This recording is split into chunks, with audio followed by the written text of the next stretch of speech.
So here is the problem which I am facing. If I go to my website and if I try to open my website, it is being redirected to another website, okay, which is kind of scam website or can be any other website.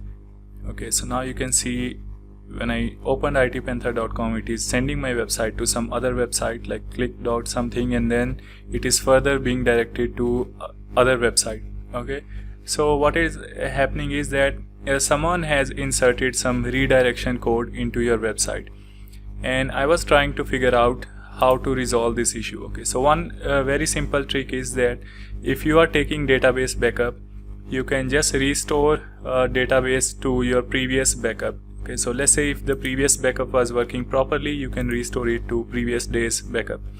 So in my case, as you can see, today is 19th of February, so this is the latest backup which I have, but this one is already infected. Okay, so this one is already having the problem, so I need to move on to 1 day older backup file. Okay, now if I move to 1 day older backup file, I know the problem is going to go away because yesterday the site was working properly, so it means today someone has injected some spoofy code into the website. So now what I'm going to do is I just wanted to understand the problem, where exactly the spammer has injected the code or hacker has injected the code. Okay, now I still don't know whether the code was injected through directly database or from the website itself, so we'll discuss about that later. So what I thought of doing here is I just wanted to do a comparison of today's backup and yesterday's backup. Okay, so that will give me an idea of where exactly is the problem. I'm going to run diff command and I'm going to use today's backup file and going to compare it with yesterday's backup file.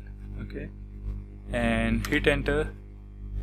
It's going to take some time, and now it is going to tell you the differences. Okay, so now we can see that these are the some of the lines which came yesterday which were not there on 18th backup. Okay, so which means there is some issue here. Okay, so from here I can clearly see that there seems to be something which has been inserted into wp-options table. Okay, so I'm going to go to the database, and here I'm going to run select star from wp-options limit 1.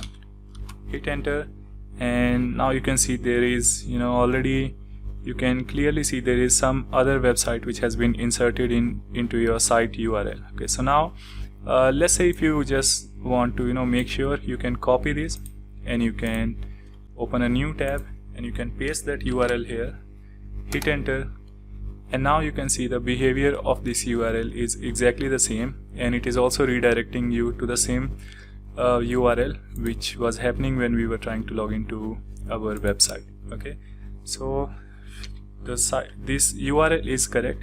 Now there might be chances that this URL has been placed at many other places, so we are simply going to run this query, which is going to give you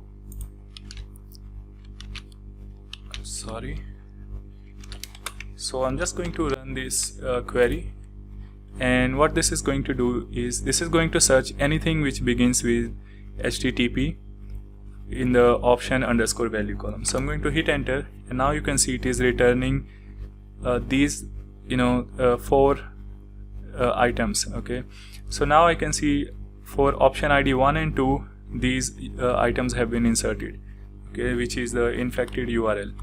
So now one more thing which we can do here is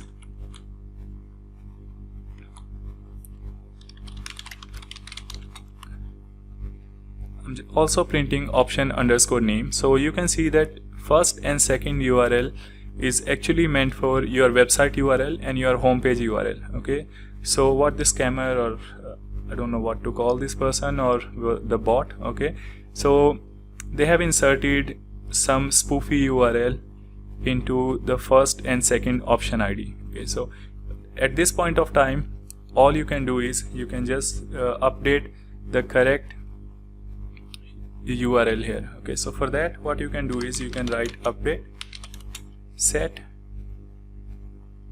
and you can say option value, equal to, here you need to give your website full path,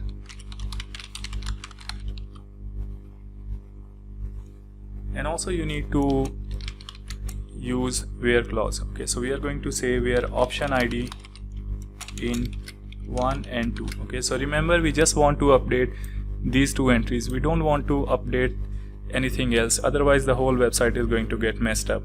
Okay, so this query is going to do that, and hit enter here. Now we can see it's giving some error at the moment. Let me see what has gone wrong. So I think some syntax is incorrect. So we are saying update.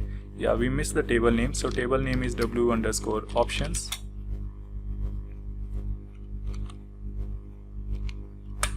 So this is the correct query, and once we hit enter, now we can see it is saying that rows match 2 and it has changed 2 rows. Okay, so we are going to use this query again to check what is the data now, and if you hit enter, you can see now it has been changed to correct IP. Now let's do one thing. Let's go to our site now and see what happens. Okay, so at this point of time, your website should open properly and it should not get redirected to any other website. Okay, so you can see now the website is opening properly, and I'm still going to figure out what exactly has gone wrong, and whether the data was being injected from one of the WordPress plugins, or whether the data was being injected directly accessing the database. Okay, which is even worse, which means that someone is already having access to the database. Okay, or the person might also have access to the server itself. So just stay tuned for part 2. In the part 2, I'm going to explain more about this, but for now, if you see your website, your WordPress website is being redirected to any other website, just go to your database and scan wp_options table, especially for where option ID is equal to 1 and 2, and just make sure that here you don't have any spoofy URLs. So that's it in this video. See you in the next.